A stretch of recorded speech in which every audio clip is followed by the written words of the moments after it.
میں ایک دفعہ پھر پروگرام میں آپ کا خیر مقدم کرتا ہوں. بات ہم کر رہے ہیں کراچی میں ٹارگٹ کلنگ. یہ فرقہ واریت ہے, یہ لسانیت ہے, یہ سیاست ہے, یا یہ کچھ اور ہے؟ اس تعلق سے ہم گفتگو کر رہے ہیں. میرے ساتھ گفتگو میں شریک ہیں حسین مسعودی صاحب, سینئر نائب صدر ہیں جعفری الائنس کے. محمد امین صاحب بھی میرے ساتھ موجود ہیں, آپ رہنما ہیں اہل سنت والجماعت کے.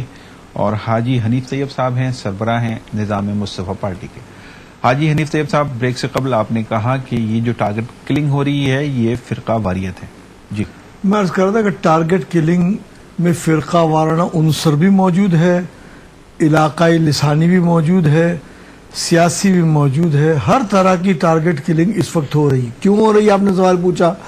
اس لیے کہ پاکستان کو ڈی اسٹیبلائز کرنے کے لیے عالمی قوتیں متحرک ہیں, باہر کی ایجنسیز متحرک ہیں, استعمال ہمارے پاکستانی لوگ ہو رہے ہیں, پیسے ان کو بہت مل رہے ہیں, وہ پیسے لے کر کے کر رہے ہیں. اور جو لوگ خودکش حملہ کرنے سے پہلے پکڑ جاتے ہیں وہ اعترافی بیانات بھی دیتے ہیں, اور جو قتل کرنے کے بعد پکڑے جاتے ہیں اور جیلوں میں جاتے ہیں تو بیان دیتے ہیں کہ ہم اب تک 68 افراد قتل کر چکے ہیں, اب چھوٹیں گے تو مزید اور قتل کریں گے. تو مختلف انواع اقسام کے حملے ہو رہے ہیں. اور پاکستان پہ کیوں ہو رہے ہیں؟ اس لیے آپ نے دوسرے ملکوں میں چھوٹے موٹے واقعات ہوتے ہیں, پاکستان میں تسلسل سے اس لیے ہو رہا ہے کہ پاکستان ایک تو اسلامک کنٹریز میں واحد ایٹمک پاور ہے جس کے خلاف یہ کام ہو رہا ہے. دوسری بات یہ ہے کہ پاکستان جو ہے وہ پوری دنیا میں کہیں کا کوئی مسئلہ پیدا ہو جائے, مثلا جیسے ایران پر بھی پابندیاں لگی, ہر پاکستانی بےتاب ہے کہ اس کے خلاف سزائے احتجاج بلند کرے. فریڈم فلوٹیلا والا معاملہ ہوا, ترکی نے احتجاج کیا, ترکی کے بعد سب سے زیادہ احتجاج پاکستان نے کیا.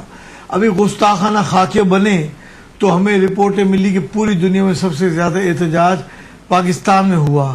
تو پاکستان کے اندر چونکہ اسلامی شعائر کی پاسداری کے لیے آواز بلند کی جاتی ہے, وہ باہر والوں کو اچھی نہیں لگتی, تو کبھی لسانی عنوان پر, کبھی ٹارگٹ کلنگ سیاسی کلنگ ٹارگٹ کی شروع ہو جاتی ہے, اور کبھی مذہبی نوعیت کی فرقہ وارانہ بھی کرتے ہیں تاکہ کسی بھی طرح سے یہاں آگ لگی رہے مسلسل.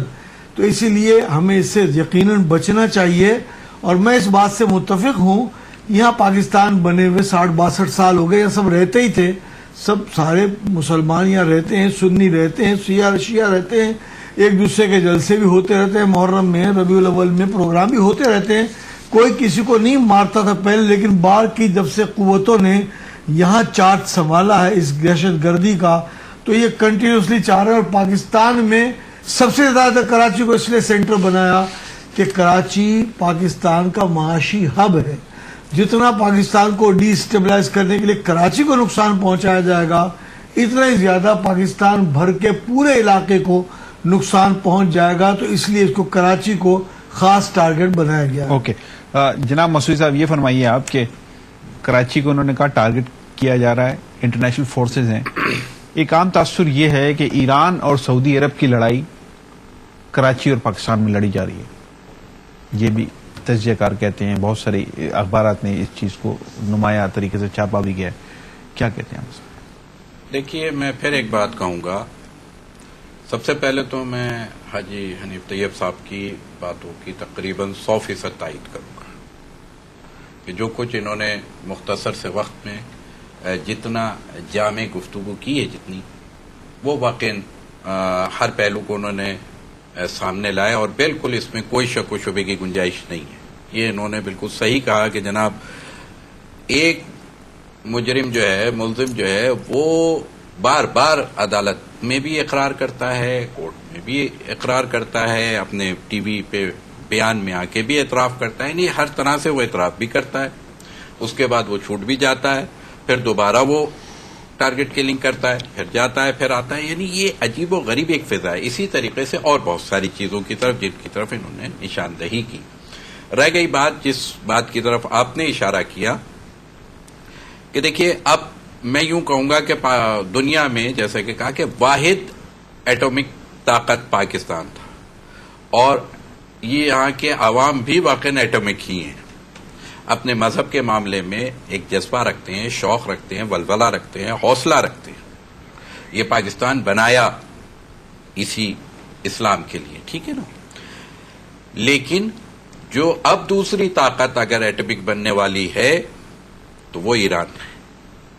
ابھی تک یعنی یہ بات میں کہوں گا کہ تھوڑا سا سوچنا چاہیے کہ جس طریقے سے پاکستان پر انٹرنیشنل لیول سے مشکلات ڈالی جا رہی ہے، ایران کے اوپر بھی آپ کو واضح معلوم ہے. میں اس کو سر میرا کوشچن یہ نہیں ہے، میں اپنے پوائنٹ پہ آ رہا ہوں کہ ایران یا سعودی عرب کی جنگ، تو میں یہ پوچھوں گا کہ پاکستان میں کبھی بھی کسی بھی اینگل سے ہمارے مذہب میں اول تو یہ اجازت ہی نہیں ہے، جس چیز کی جو نوعیت پاکستان میں بن گئی، اپنے مسلک کی اپنے مذہب کی ترویج کرنا ہر ایک کا حق ہے، اور دلیل کی بنیاد پر. سر میرا کوشچن یہ ہے مسعودی صاحب کہ یہاں پر ایران اور سعودی عرب اپنی لڑائی لڑ رہے ہیں کہ نہیں؟ ایران ہو یا سعودی عرب ہو، میں یہ کہوں گا کہ اگر وہ مان بھی لیں آپ کہ اگر وہ لڑنا بھی چاہتے ہیں تو آپ اپنے پاکستان کو کیوں داؤ پہ لگا رہے ہیں؟ ہم پاکستانی ہو کر کے جیسا کہ اشارہ کیا جیسا کہ اشارہ کیا حاجی صاحب نے کہ دیکھیے میں نے 4 چیزیں پہلے آپ سے کیا بیان کی تھی، اگر آپ اس روشنی کو دیکھ لیں تو کبھی یہ سوال مجھ سے نہیں کرتے. میں نے ایک جملہ کہا 4 چیزیں، میری حیثیت بیک وقت 4 ہے. سر وہ تو آپ اپنی بات کر رہے ہیں نا، میں تو ایک جنرلائز بات کر رہا ہوں. میں آغا علامہ حسین مسعودی کی بات نہیں کر رہا کہ وہ لڑ رہے ہیں جنگ، میں کہہ رہا ہوں کہ یہ جنگ ہو رہی ہے یا نہیں ہو رہی، یہ فرمائیے. میں اس کو نہیں مانتا. اوکے، آپ کہتے ہیں کہ نہیں، میں آپ سے پوچھوں گا، لیکن ایک بریک پہ جا رہا ہوں. ناظرین ایک بریک کے بعد دوبارہ آتے ہیں اور امین صاحب سے یہ پوچھیں گے کہ ایران اور سعودی عرب اپنی جنگ یہاں لڑ رہے ہیں یا نہیں. ایک بریک کے بعد.